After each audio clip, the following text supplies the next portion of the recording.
팟빵 북소리. 오늘은요, 우리 사회를 좀 더 깊숙이 들여다볼까 합니다. 언제부턴가 이 평범한 시민들을 대상으로 한 묻지마 살인에서부터 부모가 아이를 유기살인하는, 참 입에 담기조차 엽기적이고 너무 고통스러운 그런 흉악 범죄들이 뉴스를 장식하고 있어요. 그런 뉴스를 볼 때마다 진짜 이게 현실이 맞나라는 생각이 전 들더라고요. 그렇죠. 너무 범죄가 좀 극단적이고 극악스러워서 네. 그래서 어떤 막장에 이른 게 아닌가 하는 두려움도 들더라고요. 어떻게 하면 안심하고 우리가 살 수 있는 사회를 만들 수 있을까요? 그 문제를 푸는 열쇠, 오늘은 책 안에서 한번 찾아볼까 합니다. 냉철한 카리스마죠. 그리고 범죄 심리학에 아주 손꼽히는 실력자라고 합니다. 사이코패스는 일상의 그늘에 숨어 지낸다의 저자 이수정 교수님 모셨습니다. 어서 오세요. 네, 안녕하세요. 감사합니다. 네, 이렇게 반갑습니다. 무서운 제목의 영화 같은 책을 보게 해주셔서 선생님을 실제로 보면 어떨까? 기가 세실까 궁금했어요. 네, 근데 그렇진 않고요. 그러니까요. 네. 의외로 여성스러워서 놀랐는데. 아니, 목소리에는 확실히 카리스마가 있으십니다. 맞아요. 네. 아, 그런가요? 네. 범죄자들도 약간 기에 눌릴 것 같을 정도로 카리스마가 있으신 것 같은데 이 책을 쓰게 된 계기가 좀 궁금해요. 이 책은 사실은 책을 쓰자는 목적으로 쓰여진 글들은 아니었어요. 네. 원래 이제 법원에서 전문 심리위원 제도라는 걸 2008년도부터 도입을 해서 전문가들에게 이제 사건과 연관된 피고인과 연관된 네. 그런 이제 전문적인 의견이 필요할 때 의뢰를 해서 뭐 경우에 따라서는 정신감정을 하기도 하고 또 뭐 경우에 따라서는 범죄 동기가 불분명할 때 네. 본인한테 직접 이야기를 들어봐라. 그런 목적으로 이제 범죄자들을 만나는 제도가 도입이 됐어요. 네. 그래서 이제 그 일에 참여하면서 실제 사건들을 이제 접하고 피고인들을 접하면서 뭐 평가를 하고 보고서를 쓰고 녹취록을 작성하고 했던 자료 네. 중에 이제 일부를 모아가지고 이제 원고를 만든 것입니다. 저는 이제 의견서를 써서 그 사람들과 충분한 대화를 나누면서 그 사람들의 이제 왜 그런 일들을 할 수밖에 없었는지에 대한 사연을 듣지만 네. 이런 이제 사연을 한 번쯤은 사회적으로 좀 공유하고 싶다. 많은 사람들도 같이 읽어보면서 이 사람들이 도대체 왜 범죄를 저지르는지 네. 이유를 모르면 사실은 범죄를 막을 길이 없기 때문에 그렇죠. 일단은 뭐 예방하자는 차원에서도 사실은 일방적인 정책이기보다 네. 그런 범죄를 저지르는 당사자의 이야기를 들어보고 좀 더 적합한 정책을 발굴하기 위해서라도 누군가는 이것을 글로 써서 전달을 해야 되겠다 그런 생각을 하고 이제 조금씩 원고를 만들었던 거예요. 예. 그 책이 워낙 그 범죄의 유형별로 잘 나눠져 있고 네. 또 그 심리적인 원인이 아주 잘 이렇게 표현이 돼 있어서 읽다 보면 물론 사건 자체는 굉장히 끔찍하지만 네. 그런 사건을 저지르게 된 심리적인 기제는 잘 이해할 수가 있겠더라고요. 근데 일반 독자 입장에서는 이제 이 책을 비롯해서 처음으로 이제 범죄 심리학이라는 단어를 듣는 분도 계실 텐데요. 네. 이게 어떤 학문인지 좀 소개 좀 해주십시오. 범죄 심리학은 이제 협소하게 이제 이해를 하자면 범죄 원인론 중에 하나일 수가 있습니다. 범죄가 발생하는 이유는 사실은 사회 구조적인 문제가 훨씬 더 많이 있죠. 뭐 예컨대 가장 많은 범죄는 빈곤 때문에 발생하는 경우들이 과거에도 많이 있었고 지금도 여전히 이제 존재를 합니다만 네. 사회가 이제 점점 구조적으로 해체가 되면 단순히 이제 가난하다는 문제만으로 범죄를 저지르는 사람들보다는 뭐 여러 가지 복지제도가 제공이 돼도 뭐 먹고 사는 데는 크게 지장이 없어도 그럼에도 불구하고 타인을 계속 이제 뭐 상해를 입히고 괴롭힘을 주고 이런 데서 어떻게 보면 굉장히 존재감을 느끼는 그런 이제 어떤 이상 동기와 연관된 그런 범죄 동기들도 존재하거든요. 네네. 그래서 그런 것들을 이제 우리가 심리적인 접근, 심리학적인 접근을 이용을 해서 좀 더 디테일하고 심층적으로 분석을 해보는 분야다. 이렇게 이제 보시는 것이 가장 근접하다고 보이고요. 제가 하는 연구를 저에게 한마디로 뭐를 너는 하느냐 이렇게 물어보면 저는 일반적으로 오펜더 스터디를 한다. 그러니까 다양한 종류의 이제 연구의 영역이 있는데 저의 연구의 대상은 정신과 환자도 아니고 일반 대학생도 아니고 뭐 보통 사람들도 아니고 네. 저는 오펜더 범죄자를 연구하는 심리학자다. 이렇게 이제 소개를 하죠. 네.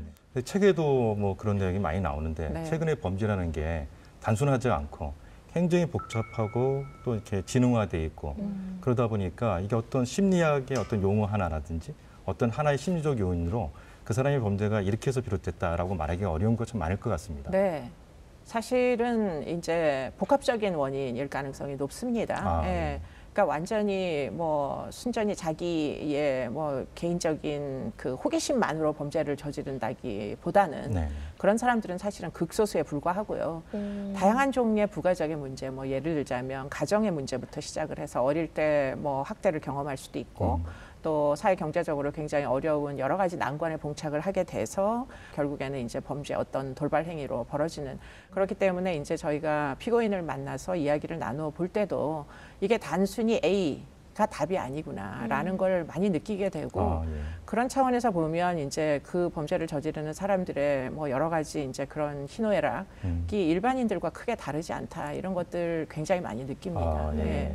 괴물 같을 것 같았지만 네. 맞아요. 막상 만나보면 굉장히 뭐 힘없는 그야말로 뭐 빈약한 개인일 뿐 사실은 피해자 입장에서 보면 참 너무나 안타까운 이제 손실이지만 아, 네. 예. 많은 사람들에게 설명을 드리지 않으면 예컨대 범죄자는 다 괴물이다 라는 고정관념 그래서 저 괴물 같은 인간들은 뭐 교도소로 그냥 격리를 시켜버리면 우리는 행복하게 살 수 있을 것이다 라는 네. 단순한 공식이 네네. 실존하지 않는다는 거예요. 네. 그렇기 때문에 이제 그런 부분을 어떻게든 이제 좀 더 많은 사람들에게 뭐 좀 전달을 하고 거기서 오는 공감대가 결국에는 이제 사회 전체를 위한 뭐 안전 정책에 결국에는 이제 반영되게 했으면 좋겠다. 뭐 이런 희망사항 때문에 네. 사실은 글로 옮겨놓게 된 거죠. 네. 저는 솔직히 겁이 굉장히 많거든요. 그래서 네. 공포물도 잘 안 보고 사실은 좀 잔인한 범죄극 같은 것도 일부러 좀 안 보는 편인데 네. 읽어야 해서 어쩔 수 그렇죠. 없이 읽다 보니까 되게 네. 무섭더라고요. 네. 또 제가 연기자다 보니까 네. 이게 또 막 상상이 되는 거예요. 아, 저는 상상해서 읽으면 안 되는데. 그러니까요. 이래서 막 더 약간 무섭다는 생각은 했었는데 그러면서도 아 이렇게 교수님이 쓰신 이유가 있을 거야라는 생각은 들더라고요. 우리 이렇게 독자들이 혹은 시청자들이 좀 범죄자들의 심리를 알아야 되는 뭐 그런 중요한 이유가 있을까요? 가장 중요한 이유, 지금 이 책에서는 다루지 못한 이유. 이 네. 책은 사실은 결론이 빠져 있는 책이다. 이렇게 네. 봐도 과언이 아니에요. 결국은 이 책을 쓰게 된 연유는 우리가 좀 더 안전하게 되기 위해서는 그들에 대한 이해가 필요하다. 이런 이제 취지로 네. 결국은 사례집이라고 보시면 됩니다. 네. 그런데 그렇게 이제 사례집을 쓰게 된 연유는 네. 결국은 이 주인공들이 네. 우리나라는 어차피 사형을 집행하지 않습니다. 맞아요. 그렇기 때문에 무기징역이 나와도 뭐 짧게는 20년, 길게는 30년이 그렇죠. 있으면 다시 우리 중에 하나로 돌아오게 돼 있어요, 사회로. 그렇다면 이렇게 이제 어차피 돌아올 상황에서 그러면 이들에 대해서 그럼 어떻게 다시 재범하지 않도록 할 것인지 네. 그런 것들을 좀 더 이제 뭐 구체적인 사례를 통해 가지고 설명을 드리고 그래서 결국 이 책을 읽어보면서 아, 이 사람들이 이렇게 해서 이런 일을 하는구나 네. 라는 걸 알게 되면 그렇다면 이 사람들이 다시 우리 속으로 들어와서 같이 공존할 때는 그럼 우리가 어떻게 해주면 될까 하는 생각을 한 번쯤은 일종의 뭐 문제를 던지는 목적의 책이다 이렇게 보시면 되겠습니다. 네. 예. 저 어렸을 때 대학생이었나 고등학생 때 이렇게 데드맨 워킹이라는 영화가 있었어요. 네. 그게 수녀님이 네, 이제 네. 살인마 음. 를 위해서 이렇게 항상 면회를 가셔가지고 네, 이렇게 네. 마음을 돌리기 위해서 막 네, 하는 네. 내용이었는데 그걸 보면은 초창기에 막 수녀님도 되게 막 가기 싫어하시고 막 이러더라고요. 네, 네, 네. 그만큼 이렇게 범죄자를 독대하는 거는 쉬운 일은 아닐 것 같다는 생각이 들어요. 그리고 순순히 또 대화를 또 네. 하지도 않을 것 같고 네, 네. 힘드신 점이 되게 많으셨을 것 같은데 후회하신 적은 없으세요? 후회. 굉장히 그 양갈래 감정이 공존합니다. 네. 예, 뭐 힘들죠. 예. 그러니까요. 특히 이제 뭐 연쇄살인범 만날 때는 진짜. 굉장히 쉽지 않아요. 무섭지 예. 않으세요? 그리고는 모든 사건을 다 자백한 사람만 있는 게 아니라서 맞아요. 어떤 사건은 아직은 숨기고 싶어하는 사건도 있고 그럴 네. 때 이제 대화를 나누다 보면 굉장히 방어적으로 이제 뭐 대화를 이어나가기 어려운 순간도 있거든요. 그럴 때는 사실은 후회라는 걸 순간적으로 할 때는 있죠. 내가 왜 지금 여기 와서 이러고 앉아가지고 네. 사방이 다 꽉 막힌 뭐 벽인데 이 사람과 이렇게 둘이 마주보고 이 얘기를 들어주고 있어야 되나. 사실은 그 얘기의 내용은 인간으로서는 상상하기가 어려운 내용이에요. 예, 근데 그걸 참고 감정을 제대로 이제 상대방에게 전달하지 않으면서 네. 억제하면서 계속 들어야 되니까 경청을 해야 되니까 그게 쉬운 일은 절대 아니에요. 그럴 것 같아요. 그러나 이제 길게 보면 네. 그와 같은 그 많은 이제 사례들이 결국에 가서는 이제 이 책도 그 중에 그 성과물 중에 하나지만 저에게는 굉장히 많은 어떤 인간에 대한 이해의 그 범위를 넓혔다 이런 생각이 듭니다. 정말 다양한 사람들이 있거든요. 그렇기 때문에 우리가 그냥 인간이라고 봤을 때 획일적으로 한 그 어휘로 표현되는 것의 공통분모가 과연 어느 정도까지인지 네. 사실은 저는 좀 부정적인 그 입장이에요. 예컨대 인권이라는 걸 쉽게 인권 이렇게 얘기할 수 있는가 하는 부분에서 저는 굉장히 좀 다른 의견을 많이 가지고 있거든요. 인간이 워낙 다양하다 보니까 인간이 네. 누릴 권리에 있어서도 다양성을 전제하지 않는 뭐 어떤 획일적인 개념은 사실은 적합하지 않을지도 모른다 이런 생각을 간혹 해요. 특히 이제 피해자를 생각을 해보면 이게 틀림없이 범죄라는 거는 피해를 당하는 누군가가 있는데 모든 형사사법제도는 가해자가 중심이 돼서 운영이 되다 보니까 지금 피해자의 고통에 대해서 뭐 최근에 들어서는 이제 어떤 이제 아동 성폭력 사건들 같은 것들이 알려지면서 네. 우리 사회가 좀 이해도가 생겼지만 과거에는 그 피해자 부분은 형사정책 시스템에서 고려하지 않았었거든요. 네. 그러다 보니까 이 인권이라는 것이 그렇게 단순한 개념인지 사실 의문을 갖게 되고 그런 차원에서 이제 피곤하다면 그런 이제 극단적인 사례를 보면 피곤하기도 하지만 뭐 이 어떻게 보면 학문으로 보면 네. 예, 이 많은 해 동안 이 많은 사람들을 만나서 결코 교과서를 봐서는 알 수 없는 예, 맞아요. 살아있는 어떤 뭐 사례, 지식 이런 것들을 이제 얻을 수가 있었다 이런 생각들을 하게 되죠. 그래서 지금 돌이켜 보면 그 어려웠던 순간순간들이 아 이게 지금 나에게는 굉장히 좋은 아주 귀중한 순간이었구나 이런 생각은 하게 되죠. 예.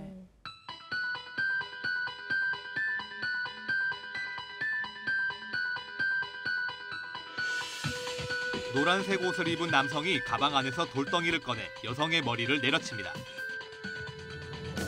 강남역 인근 건물의 한 화장실에서 살해당한 20대 여성 피해자를 추모하는 쪽지가 강남역 10번 출구 앞을 가득 메웠습니다.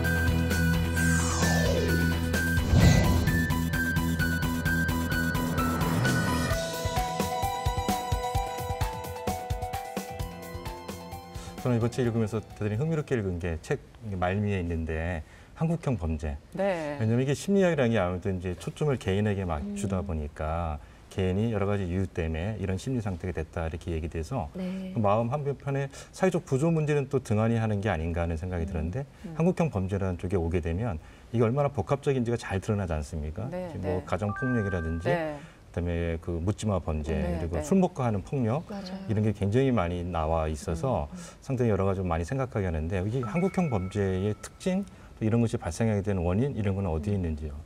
그러니까 저희가 이제 그 챕터를 나누기 위해서 굉장히 고민을 많이 하고 네. 만약에 한국형이라는 단어를 쓸 때는 음. 어떤 사건까지를 포함시키는 게 좋을까? 사실은 저의 공동 저자, 저의 제자이기도 예, 한 예.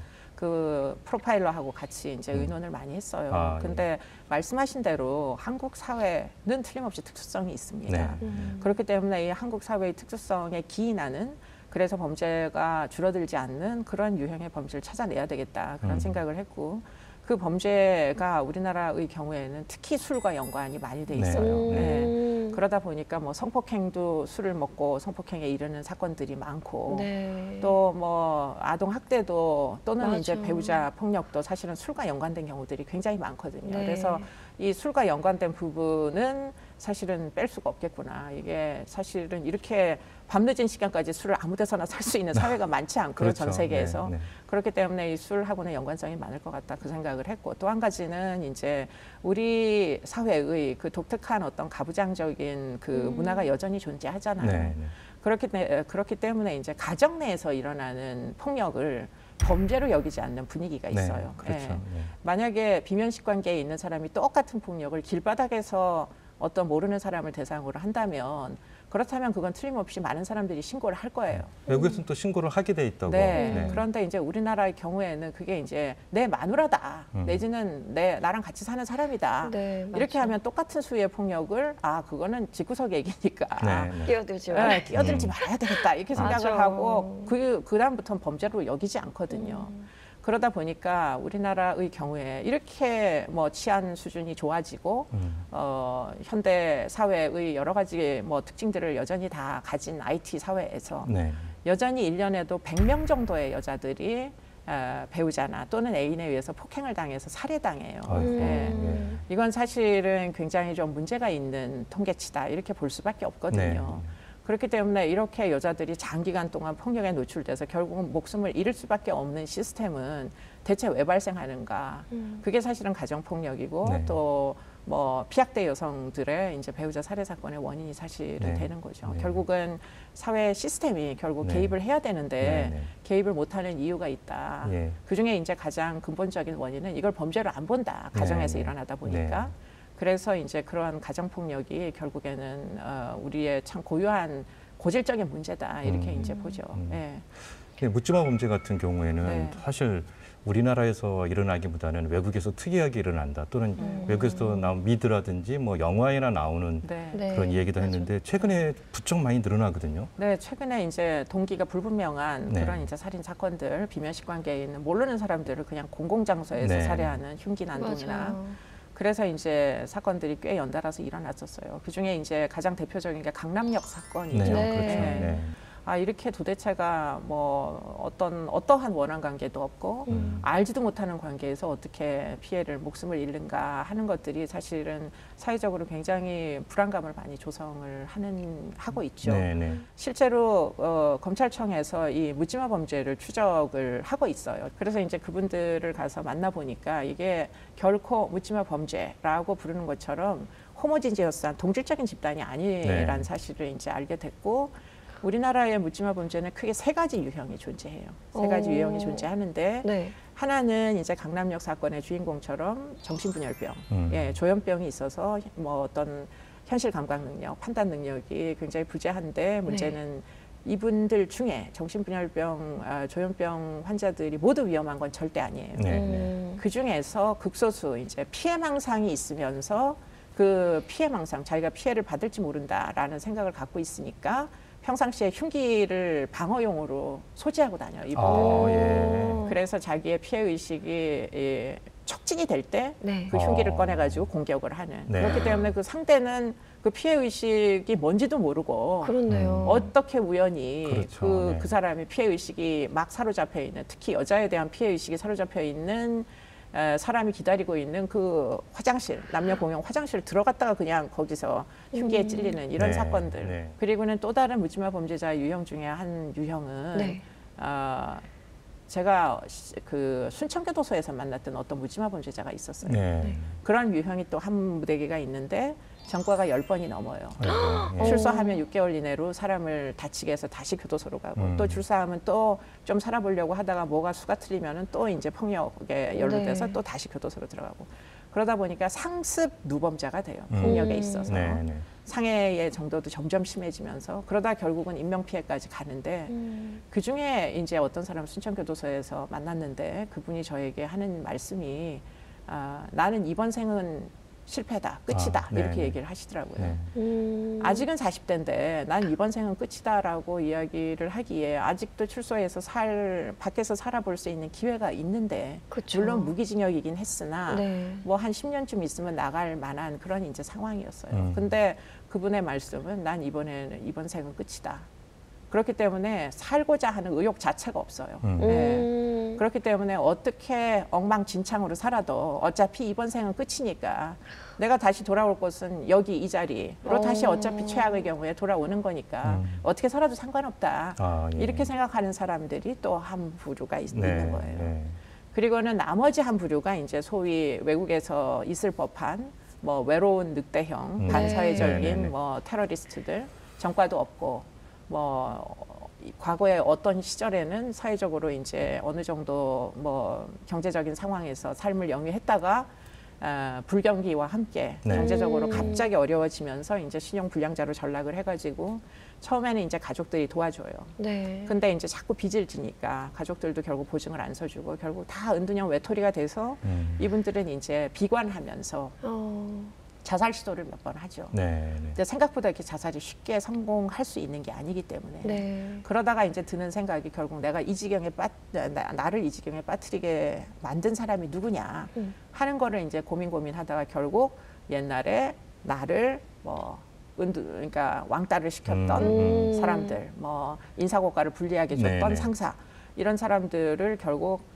나는 어차피 죽을 거니까 그 사람들에게 복수를 하고 내가 같이 죽겠다. 아이고. 이렇게 생각해서 이제 묻지마 범죄를 저지르는. 그러니까 실제로는 누군가 목표가 있죠. 예. 그런데 문제는 그 목표물에 접근을 하지 못하다 보니까 네.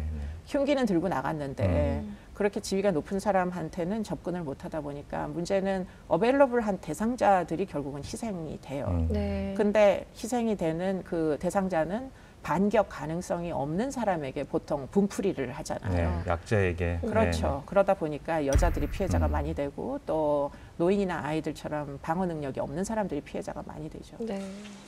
숨진 아들의 시신을 훼손해 냉동 보관한 엽기적 사건. 앞서 구속된 피해자 어머니에 이어 아버지에 대한 구속영장도 발부됐습니다.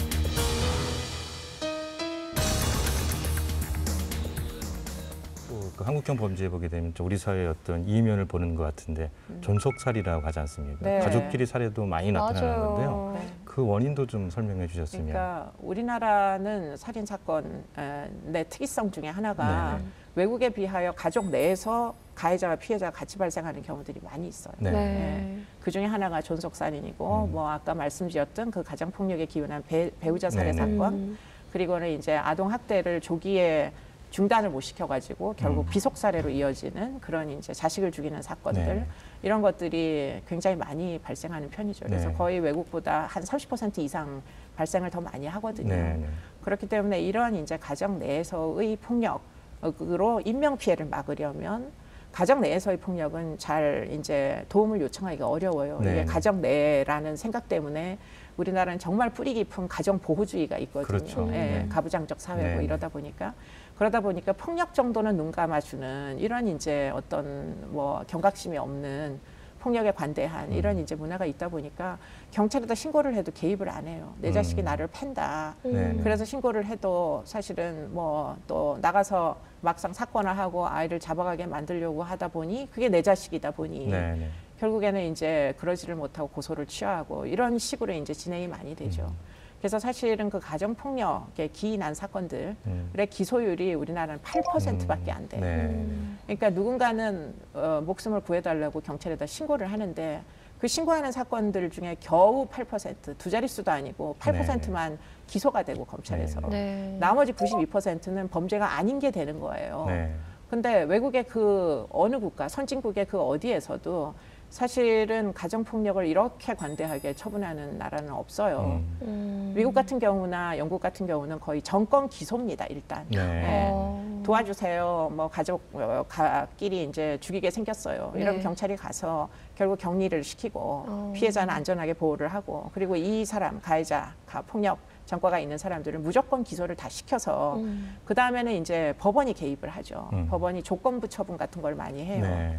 가정으로 돌아가게 해달라고 이 피해자도 이제 용서를 빌고 당사자도 가정으로 돌아가게 해놓으라고 하면 일정 기간 이제 구치소나 뭐 또 경우에 따라서는 징역형이 나오기도 해요. 네. 그런 처분을 받고는 일정 기간 동안 법원에서 계속 감시 감독을 하죠. 그래서 가정으로 조건부를 일단 돌려보내요. 다시 폭력이 일어나면 다시 징역살이 가는 거예요. 네. 그렇기 때문에 한 이제 재판부가 한 가정에서의 문제를 지속적으로 관리하게 하기 때문에 폭력을 조기에 이제 효과적으로 개입을 할 수 있는 기회가 있는 거죠. 우리처럼 서로 다른 형사사법기관에서 서로 다른 사건으로 취급을 하게 되면 이게 사실은 한 가정 내에서 일어나는 건데 네. 그 누구도 이런 사건들의 지속성을 인지하지 못하다 보니까 결국에는 처음에는 경찰에 신고했다가 결국 기소가 안 되니까 그 다음부터는 신고해봤자 오히려 보복 폭행만 더 당하고 얘는 이제 가해자는 어디로도 가지 않고 치료도 제대로 받지 못하니까 그래서 결국은 신고를 포기해요 피해자들이. 네. 그러다가 결국에는 그게 존속 사례가 되고 뭐 비속 사례가 될 수도 있고 배우자 사례가 되죠. 이 책이 굉장히 중요한 건데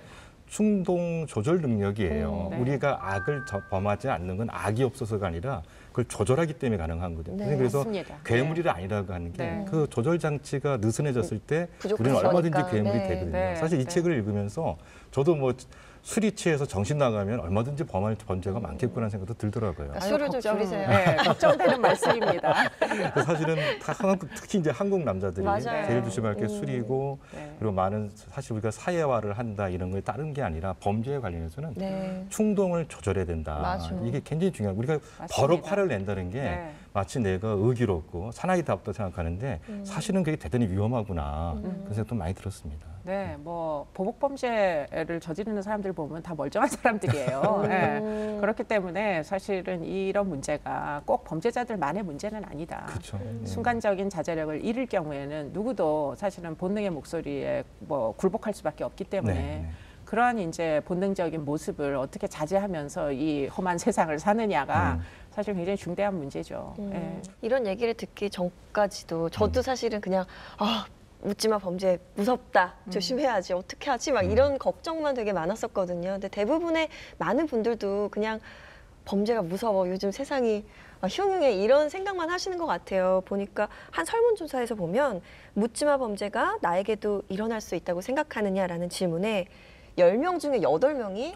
그렇다라고 얘기를 했다는 거예요. 그러니까 네. 그만큼 사람들이 누가 주변에 어떤 사람이 나한테 이렇게 해코지를 할지 몰라라는 생각을 한다는 것 같아요. 그 정도로 이렇게 두려움이 많고 범죄자들이 주변에 굉장히 가까이 있다고 느끼는 것 같은데 사실 어떻게 보면 뭐 아까 전에도 얘기를 계속 나눴었지만 이런 범죄가 개인적인 문제일 수도 있겠지만 어떻게 보면 약간 사회적인 문제, 구조적인 문제도 좀 있다라는 생각은 드는데 우리 사회는 약간 개인적인 문제로만 굉장히 좀 중요하게 이렇게 좀 그렇죠. 다뤄지는 경향이 있지 않나라는 생각이 들더라고요.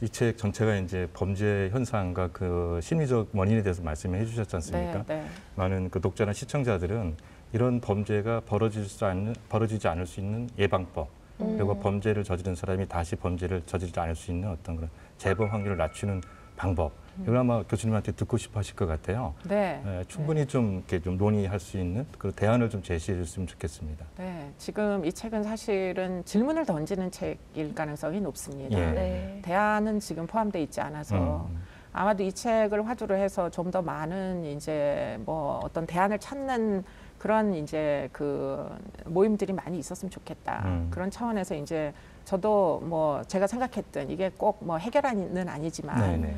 재범 가능성에 대해서는 지금 보안처분 우리나라에 도입한 보안처분 제도가 나름 이제 효력을 발휘하고 있다 저는 이제 그런 생각을 해요. 그리고는 네. 실제로 실증적인 자료들도 그렇게 나오고 있기 때문에 이 제도를 좀 더 잘 운영하기 위한 이제 그 지원을 어떻게 해야 되느냐 이 길을 찾는 것이 맞다고 생각이 들고요. 일반적으로 이제 성범죄만 놓고 봤을 때 이제 전자발찌가 도입되기 전에는 재범률이 16%였어요. 네. 그런데 이제 재범 그 전자 감독 제도가 도입이 되고 나서 지금 이제 그 재범률이 현저히 떨어져서 4%, 네. 2%에서 한 4% 네. 정도까지 떨어졌거든요. 네. 그렇기 네. 때문에 16%보다는 현저히 떨어진 거예요. 네. 그렇네요. 일단 이분들에게 모두 사회로 돌아와서 자유롭게 생활할 수 있는 이제 기회는 다 들이되 다만 이분들은 아까도 말씀하신 대로 이제 자제력에 부족함이 있기 때문에 네. 네. 자율로 안 되면 타율적인 도움을 받아서 자제력을 한시적으로 키울 수 있는 기회를 주는 게 전자발찌다 이렇게 보여요. 네. 전자발찌는 영구히 차고 있는 건 아니고요. 네. 네. 뭐 법원에서 이제 경우에 따라서는 3년도 명령할 수 있고 어떤 경우에는 심한 경우에 10년도 명령할 수 있고 아. 그러면 그 전자발찌를 찬 기간이 그대로 가느냐? 그렇지 않습니다.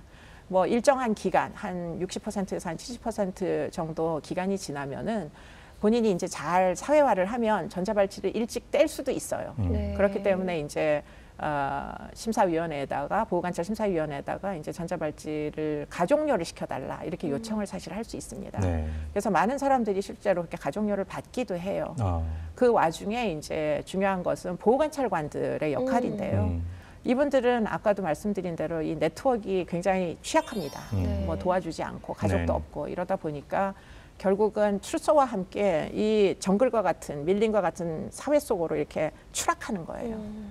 그러면은 이 사람들이 생활 능력이 있는 사람들 같으면 그러면 문제가 없는데 연고자도 없고 생활 능력도 없고 무연고자로 결국 이 출소를 해가지고 정말 이 경쟁이 치열한 사회에서 살아남긴 굉장히 어렵거든요. 네. 그러니까 이런 사람들을 어떻게든 사회적인 테두리 내에서 이끌어주는 사람이 필요한데 그 역할을 보호관찰관이 좀 해주면 좋겠다. 이렇게 해서 이제 보호관찰을 같이 지금은 병과를 해서 처분을 합니다. 그러면 정말 헌신적으로 이 전자 감독을 차고 감독을 당하는 대상자들을 관리를 지금 열심히 하시는데 뭐 경우에 따라서는 일주일에 한 번 목욕탕도 같이 가주시고 네. 뭐 일거수일투족 필요한 여러 가지 이제 지원을 하기 위한 노력들을 굉장히 헌신적으로 하시죠. 그렇기 때문에 제가 조금 안타까운 건 지금 전자감독 대상자가 점점 늘어나는데 아, 예. 보호관찰관은 늘어나지를 않고 있어요. 네. 아주 조그만 수밖에 늘어나지 않아서. 그렇기 때문에 이런 이제 보호관찰관들 예컨대 부모 역할을 대신해 줄 수 있는 사람 네. 이런 사람들을 좀 더 많이 이제 확보를 하는 예산이 필요하다. 우리가 좀 더 안전하게 살기 위해서는. 그리고는 이제 CCTV를 온데 갖다 붙이는 것보다 네. 어쩌면 CCTV 100개의 기능을 어쩌면 이 보호관찰관 한 분이 사실 할 수도 있다. 네. 왜냐하면 이제 범죄학자들이 여러 연구를 하고 보니까 일설이라는 게 이제 뭐 다 공통된 일설이 뭐냐. 네. 50%의 범죄가 사실은 5%의 범죄자에 의해서 발생한다는 설이 아, 있어요. 근데 예. 그거 굉장히 설득력이 있거든요. 왜냐하면은 평생 살면서 막 10번 이상씩 하는 사람들이 있기 때문에 네. 그 단골 고객들을 보호관찰관들이 아주 잘 열심히 관리를 하면 그러면 이제 재범을 억제할 수 있는 가능성이 있는 거죠. 그 사회복지사가 자식의 역할을 한다면 사회에서 네. 그래서 그 보호관찰관은 그러니까 부모의 역할을 한다 생각하면 그렇죠. 굉장히 예. 호소력이 있겠습니다. 네, 그러니까 뭐 배변 훈련할 때 엄마가 필요하잖아요. 네, 네. 그것처럼 자기 충동을 조절하기 위해서는 누군가가 필요한데 음. 그런 이제 관심을 보호관찰관이 제공한다고 보시면 되는 거죠. 아, 예, 네. 예.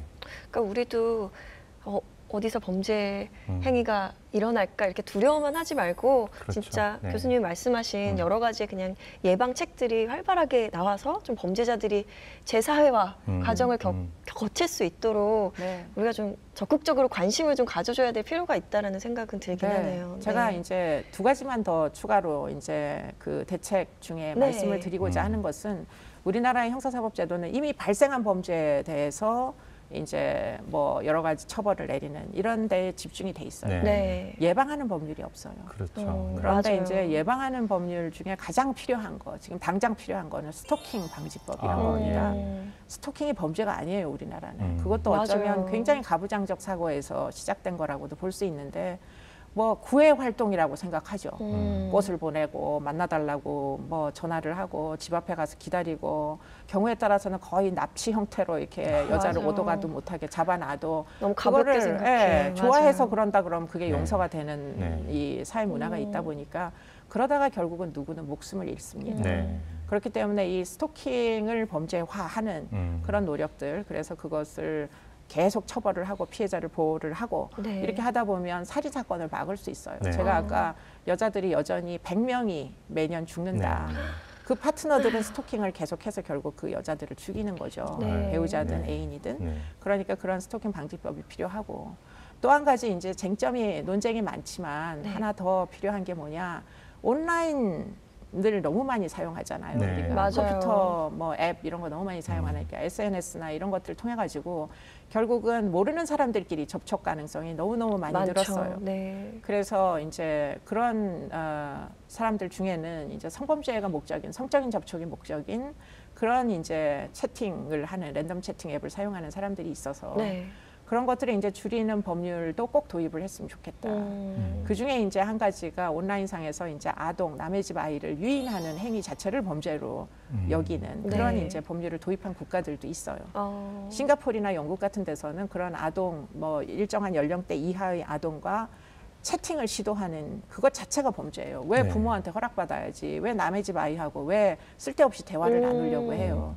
그래서 결국에는 우리 집에 피자 2쪽 남았는데 우리 집에 올래. 그러면 이 아이들이 밤 새벽 2시에도 오고 4시에도 오고 위험을 아이고. 잘 모르잖아요. 네. 그렇죠. 아이들은. 맞아. 그러니까 그렇게 유인하는 행위가 범법 행위가 돼야 되는데 네. 그거를 처벌을 안 하고는 성폭력을 막을 수 없어요. 네. 예, 그러니까 그런 종류의 이제 아동 유인 방지법을 도입하는 국가에서는 한정적으로 함정 수사를 이제 허용합니다. 그렇게 해서 이제 그 온라인상에서의 어떤 부적절한 접촉을 막을 수 있는 방법 이런 것들도 사실은 우리가 정말 범죄를 억제할 의지가 있다면 네. 공감대가 형성된다면 국민들이 이 전자발찌를 도입하는데 동의한 것처럼 네. 내 자식 그리고는 우리의 아이들을 안전하게 키우겠다는 의지가 있다면 사실 충분히 공감대가 형성될 수 있는 법률이라고 생각해요. 네. 그러네요. 네. 네.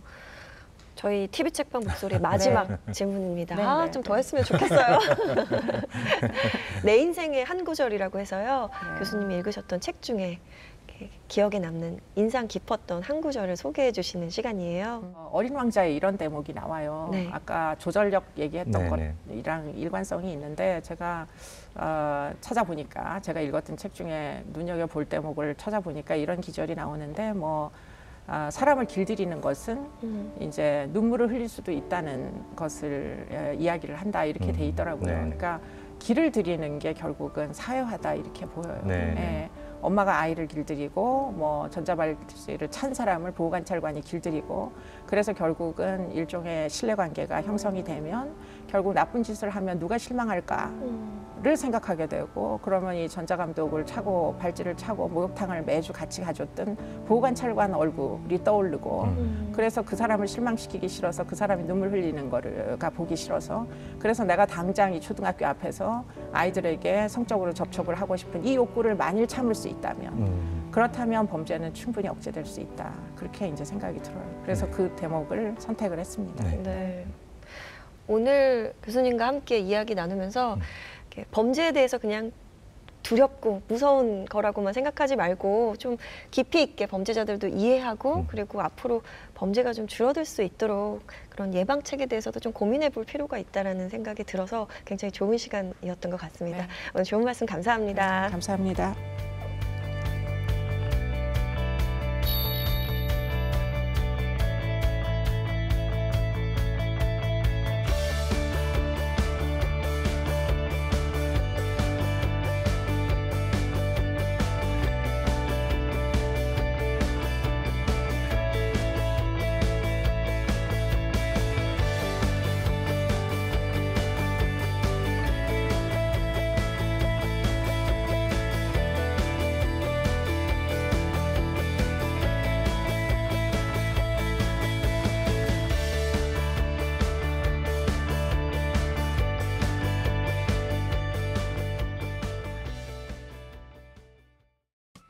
사이코패스는 일상의 그늘에 숨어 지낸다.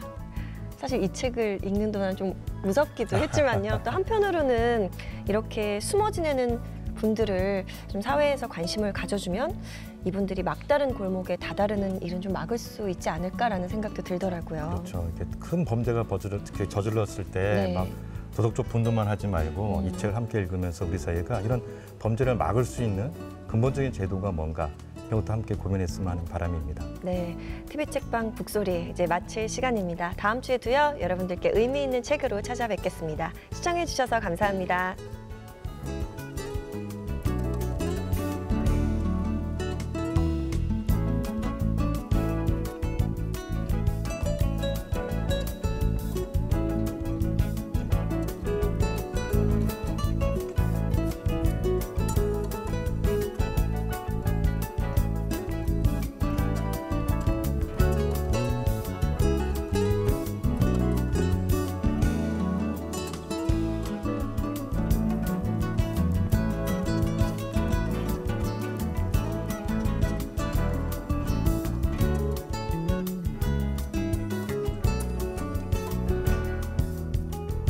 있습니다.